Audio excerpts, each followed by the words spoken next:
जालन्यात पहाटेच धडक कारवाई, 3 कंटेनरमधून 1.25 कोटींचं मांस जप्त। या तीनही कंटेनरमध्ये सुमारे 120 टन मांस असल्याचं समोर आलंय। मांस वाहतूक केली जात असल्याची गुप्त माहिती गोरक्षकांना मिळाली होती। आज दिनांक 1 रोजी बुधवारी दुपारी 12 वाजता मिळालेल्या माहितीनुसार जालना शहरात आज पहाटे मोठी आणि धडाकेबाज कारवाई उघडकीस आली असून मांस वाहतूक करणाऱ्या 3 कंटेनरवर चंदनजीरा पोलिसांनी गोरक्षकांच्या मदतीने छापा टाकत तब्बल 1.25 कोटी रुपयांचा मुद्देमाल जप्त केलाय। प्राथमिक माहितीनुसार या कंटेनरमध्ये सुमारे 120 टन मांस असल्याचं समोर आलंय।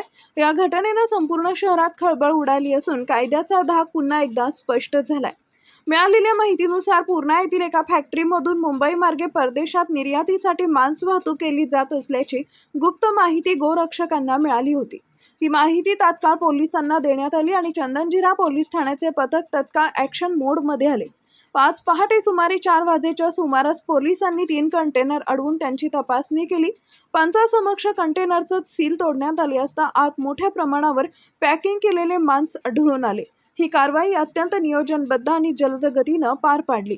जप्त करण्यात आलेले मांस नेमकं गायीचं आहे की म्हशीचं याबाबत अद्याप स्पष्टता नसून नमुने तपासणीसाठी पाठवण्यात येणार आहे। या निष्कर्षावर पुढील कारवाई अवलंबून असणार आहे।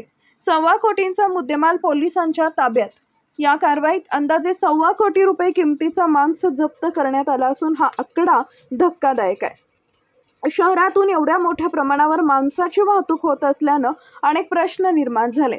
या प्रकरणी संबंधितांविरोधात गुन्हा दाखल करण्याची प्रक्रिया सुरू असून पोलिसांकडून सखोल तपास सुरू आहे। या रॅकेट मागील मोठी साखळी उघड होण्याची शक्यता वर्तवली जाते।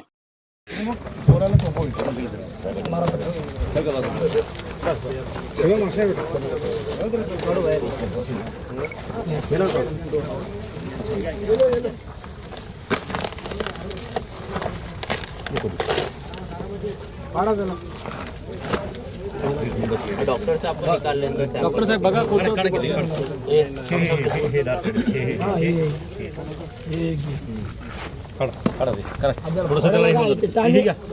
नहीं स्कैल्पेल लगेगा ना।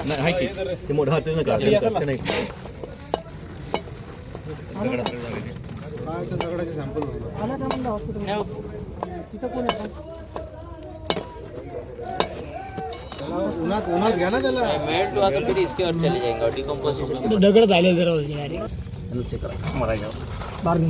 तर त्याला स्कॅल्पेल लागेल आपल्याला कट कालपेल पण ते घुटणार नाही, एकदम घट्ट नाही घुटणार, एकदम घट्ट झालं ते, पूर्ण नाही झालं, सोडावं लागेल त्याला। मोठा कुठे मोठा होतो ना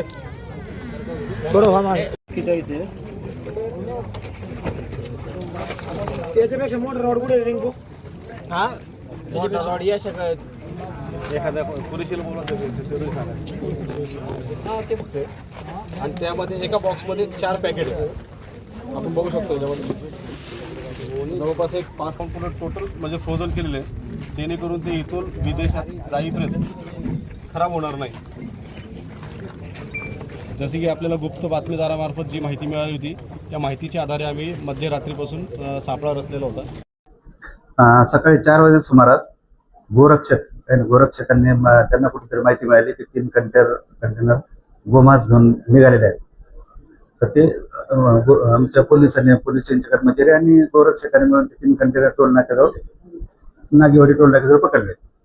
त्याच्यानंतर ते कंटेनर पोलिसाला लावले। त्यानंतर आम्ही माहिती काढली की ती पूर्णा येथून भरून निघाले होते। ती सरकारी म्हणजे कंपनी कायद्यानुसार स्थापन केलेली कंपनी आहे सरकारी। तिथे फक्त म्हशी कापल्या जातात आणि तो ट्रान्सपोर्ट दुसऱ्या देशामध्ये इथून मुंबई, हैदराबाद आणि तिथून विमानाने माल जातो अशी त्याच्याकडून माहिती मिळाली। त्यानुसार मग आम्ही सकाळी ते गोरक्षकांनी ते पंच बोलून आणि व्हेटरनरी डॉक्टरला बोलून त्याचा सॅम्पल घेतलेला आहे आणि त्याचं सॅम्पल घेतल्यानंतर त्याचं रिपोर्ट येईल, त्यानुसार पुढील कारवाई करतो। तसं काही सांगतात सरकारी कंपनी, त्याची कोणाची सांगतात नाही। माल जाता जो त्याच्यात ते पावते पैसे 1.25 करोडच्या आसपास माल आहे। हो, तिन्ही मिळून।